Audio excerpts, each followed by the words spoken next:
রাসূল সাল্লাল্লাহু বলেন, লা মুদমিনুল খমর, মদ পানে অভ্যাসী, নেশাদার দ্রব্য সেবনে অভ্যাসী মাতাল জান্নাতে প্রবেশ করতে পারবে না।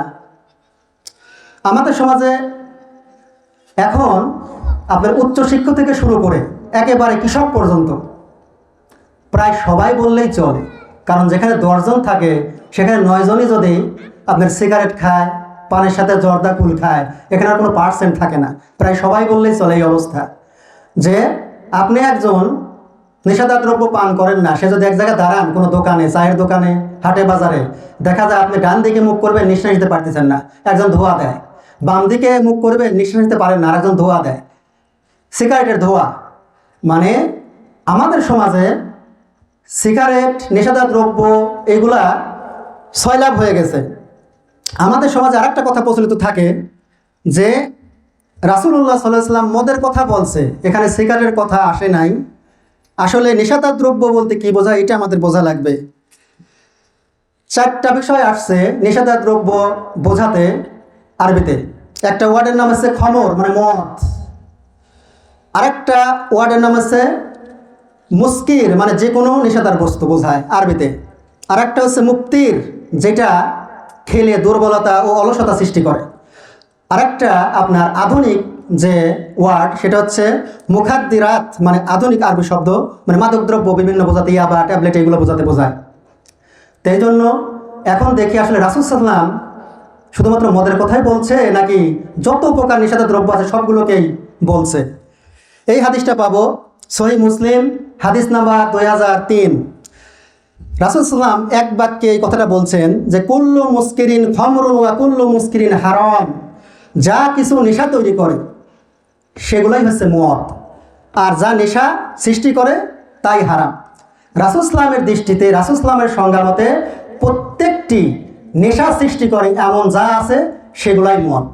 শুধুমাত্র মদ যেটাকে আমরা মনে করি অরিজিনাল যে মদ, এটাই মদ না, মানে যা নেশা সৃষ্টি করে সেগুলাই রাসূল সাল্লাল্লাহু আলাইহি ওয়াসাল্লামের দৃষ্টিতে, রাসূল সাল্লাল্লাহু আলাইহি ওয়াসাল্লামের সংজ্ঞা অনুসারে মদ।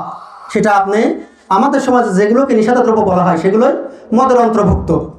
এই জন্য এটা বলার সুযোগ নাই। আমাদের সমাজে একটা কথা থাকে যে পানের সাথে যে পাতা খাওয়া হয়, গুল খাওয়া হয়, এগুলো হচ্ছে মাকরুহ। সিগারেট এগুলো মাকরুহ। মাকরুহ মানে কি? মাকরুহ শুনতে মনে হয় যে সেই জায়েজ জিনিস, একজন মাকরুহ শুনলে মনে করে সেই সওয়াবের জিনিস, কিন্তু মাকরুহ মানে কি? মাকরুহ মানে অপছন্দনীয়। কার কাছে অপছন্দনীয়? আল্লাহ সুবহানাহু ওয়া তাআলা এবং তার রাসূলের কাছে। আপনি এমন একটা জিনিস খান, আপনার ভাষায় বলছি, আপনি এটাকে মাকরুহ মনে করেন, অপছন্দনীয়, এমন একটা বিষয় পান করেন যেটা আল্লাহ এবং তার রাসূলের কাছে অপছন্দনীয়, এটা কোনো ভালো জিনিস হলো? যদিও আসলে এটা মাকরুহ না, এটা হারাম, এবং প্রত্যেকটা নেশাদার দ্রব্যই হচ্ছে মদ।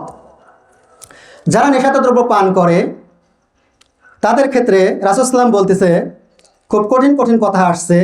সেটা হচ্ছে এই হাদিসটা পাবো সহিহুল জামে হাদিস নাম্বার 3345। আবু হুরায়রা রাদিয়াল্লাহু তাআলা আনহু থেকে বর্ণিত, তিনি বলেন রাসূলুল্লাহ সাল্লাল্লাহু আলাইহি ওয়াসাল্লাম বলেছেন মুদমিনুল খামরি কা আবিদি ওয়াসান, নেশাদার দ্রব্য পানকারী যারা বিড়ি, সিগারেট, জর্দা, গোল এইগুলো খায়, এরা পান করে, তারা হচ্ছে কিয়ামতের মাঠে আল্লাহর নিকট দাঁড়াবে মূর্তি পূজকের সমতুল্য হয়ে। মানে মূর্তি পূজা করছে একজন, সে আল্লাহর সামনে যেভাবে দাঁড়াবে, একজন সিগারেট খোর, একজন গুল খোর, একজন পাতা খায় পানের সাথে, এই নেশাদার দ্রব্য যারা খায়, ইয়াবা, ট্যাবলেট যাই বলেন, আমাদের সমাজে নেশাদার দ্রব্য যেগুলোকে বলা হয়, তারা বিচারের মাঠে আল্লাহর সামনে দাঁড়াবে মুশরিক হিসাবে, মূর্তি পূজক হিসেবে। এটা আমি বলি নাই, আপনার এবং আমার রাসূল সাল্লাল্লাহু আলাইহি ওয়াসাল্লাম বলছেন যে নেশাদার দ্রব্য পানকারী যারা, তারা মূর্তি পূজার পাপের ভার নিয়ে আল্লাহর সামনে দাঁড়াবে। রাসূল সাল্লাল্লাহু আলাইহি ওয়াসাল্লাম বলেছেন আল খামরু উম্মুল ফাওয়াহিশ ওয়া আকবারুল কাবাইর মান শারিবাহা ওয়া ক্বা আলা উম্মিহি ওয়া খালাতিহি ওয়া আম্মাতিহি। মদ হলো, নেশাদার দ্রব্য হলো যাবতীয় অশ্লীলতার প্রধান, এটা সবচেয়ে বড় মহাপাপ। যে ব্যক্তি এই নেশাদার দ্রব্য অর্থাৎ গুল, তামাক, সিগারেট, পাতা এইগুলো যে পান করবে, সে যেন তার নিজের মায়ের সাথে, নিজের খালার সাথে, নিজের ফুফুর সাথে ব্যভিচার করল। আমাদের সমাজে দেখেন কয়জন লোক সিগারেট ছাড়া আছে, নেশাদার দ্রব্য ছাড়া আছে? বেশিরভাগ মানুষই কথাটা আমরা কান দিয়ে শুনলাম, একটু ঘৃণা করলো না আমাদের মনের মধ্যে? এই কথাগুলো শুনতে ঘৃণা করা উচিত ছিল। শুধু ব্যভিচারই না, নিজের মায়ের সাথে ব্যভিচার, নিজের খালার সাথে ব্যভিচার, নিজের কুকুর সাথে ব্যভিচার করা হয় যারা নেশাদ্রব্য পান করে। এই হাদিসটা পাবেন সহিহুল জামে 3345, হাদিস সম্ভার নামে একটা হাদিস গ্রন্থ আছে, সেই গ্রন্থে পাবেন 1668 নাম্বার হাদিস। এখনো আমার এই আওয়াজটা যাদের কান পর্যন্ত পৌঁছাচ্ছে, যারা আসলে এই হাদিস শোনার পরেও আপনি যদি এই জঘন্যতম পাপের কাজ, এই সিগারেট, এই নেশাদার দ্রব্য পান করা থেকে বিরত না হন, তাহলে আপনি প্রতিদিন মনে রাখবেন, আপনি যাকে মা ডাকেন তার সাথে জেনা করতেছেন, আপনি যাকে খালা ডাকেন তার সাথে ব্যভিচার করতেছেন, আপনি যাকে ফুফু ডাকেন মানে রক্তের সম্পর্ক, যাদের সাথে সারা জীবনের জন্য বিবাহ হারাম, তাদের সাথে আপনি জেনা করলে, ব্যভিচার করলে যে পাপ হতো, সেই পাপ আপনার প্রতিদিন হচ্ছে। অথচ আপনি খুব মজা করে খান। একজন ডাক্তার রোগী রাখি বলে একটু বাড়ি থেকে আসি সিগারেট খেয়ে ঢোকে। একজন ব্যবসায়ী সে তার রুমে ঢুকলে দেখা যায় যে সিগারেট খায়। এমনকি সবচাইতে জঘন্যতম ব্যাপার হচ্ছে একজন নামাজি 5 ওয়াক্ত নামাজ কালাম করে তার দাড়ি পেকে গেছে, কখন যেন মারা যায় এমন অবস্থা, সে এত সুন্দর করে সিগারেট টান দেয় আর ধোয়া বের করে মানুষের সামনে। মানে এই পাপটা তার কাছে পাপই না। যারা মানুষকে প্রমাণ রেখে পাপ করে, আল্লাহ তাদের তওবা কবুল করে না। আর আমরা আজকে আমাদের পাপ করতে খুব মজা লাগে, আল্লাহকে আমরা মোটেও ভয় পাই না। আমরা বেশিরভাগ মানুষ আজকে দুনিয়া নিয়ে পড়ে থাকি। এই জন্য এই হাদিসটা যাদের কাছে পৌঁছাচ্ছে একটু হলেও ঘৃণা করা উচিত। যদি মনের মধ্যে একটু ঈমান থাকে, একটু ঘৃণাবোধ থাকে, নিজের মা, নিজের ফুপু, নিজের খালার প্রতি যদি সম্মান থাকে, আমাদের এই নিষেধাজ্ঞা দ্রব্য থেকে ফিরে আসা উচিত। রাসূল সাল্লাল্লাহু আলাইহি ওয়াসাল্লাম আমাদের জানাচ্ছেন যে যারা নিয়মিত নিষেধাজ্ঞা দ্রব্য পান করে এবং এই অবস্থায় তওবা না করে মারা যাবে, তাদের জন্য আল্লাহ সুবহানাহু ওয়া তাআলা জাহান্নামে একটা জুস পান করাবেন। আরবি শব্দ জুস হিসাবেই আসছে আর কি। এটা হচ্ছে আপনার অপমান সূচক কথা, আর কি অপমান করার জন্য। জাহান্নামে তো আর সুন্দর খাদ্য দেওয়ার কথা না, এটা অপমান হিসেবে বলা হচ্ছে যে জুস খাওয়ানো হবে। রাসূল সাল্লাম বলেন, এই হাদিসটা পাবো তিরমিজি হাদিস নাম্বার 1862, যে যারা নিষেধাজ্ঞা দ্রব্য পান করে তাদের 40 দিনের সালাত কবুল করা হয় না। তারপর যদি তারা তাওবা করে, আল্লাহ সুবহানাহু ওয়া তাআলা তাওবা কবুল করবেন। এরপর যদি তারা আবার নিষেধাজ্ঞা দ্রব্য পান করে, তাহলে আবারও তাদের 40 দিনের সালাত কবুল করা হবে না। এরপর যদি তারা আবার তাওবা করে, তাদের তাওবা কবুল করা হবে।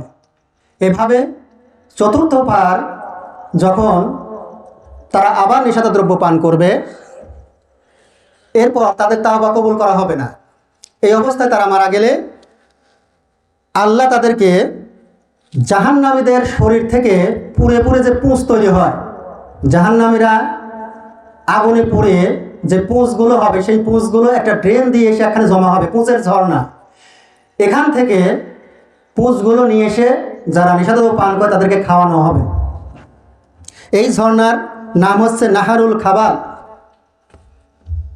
তো এই জন্য আমরা জানতে পারতেছি, সংক্ষিপ্ত কথা যেটা, সেটা হচ্ছে যারা নেশাদার দ্রব্য পান করে, নেশাদার দ্রব্য বলতে আমাদের সমাজে যেটাকে বোঝানো হয়, প্রত্যেকটি নেশাদার দ্রব্যই আসলে মদ। এটা রাসূল ইসলামের সংজ্ঞা, যে যত রকমের নেশাদার দ্রব্য আছে সবগুলোই মদ। যে ব্যক্তি নেশাদার দ্রব্য পান করবে সে জান্নাতে যাবে না, মুসলিম হওয়া সত্ত্বেও সে জান্নাতে যেতে পারবে না। 2 নাম্বার, মূর্তি পূজার মতো তার আমলনামায় পাপ লেখা হবে। একজন মূর্তি পূজক যেমন পাপ করে, মুশরিক, একজন নিষেধাজ্ঞা দ্রব্য যে পান করে তারও সেই পাপ হবে এবং আল্লাহর সামনে সে মূর্তি পূজা করার মতো পাপী হয়ে উঠবে। 3 নাম্বার যে পয়েন্টটা আমরা পাইলাম, যারা নিষেধাজ্ঞা দ্রব্য পান করবে তারা যেন নিজের মায়ের সাথে, নিজের খালার সাথে, নিজের ফুফুর সাথে ব্যভিচার করলে যে পাপ হয় সেই পরিমাণ পাপ তাদের আমলনামায় যুক্ত হবে। তারপরে আমরা জানতে পারলাম যারা নিষিদ্ধ দ্রব্য পান করবে তাদেরকে জাহান্নামীদের গলা পচা যে পুঁজ থাকবে সেই পুঁজগুলো তাদের আপ্যায়ন করা হবে। যখন তাদের খিদা লাগবে তখন এই পুঁজগুলো তাদের খেতে দেওয়া হবে।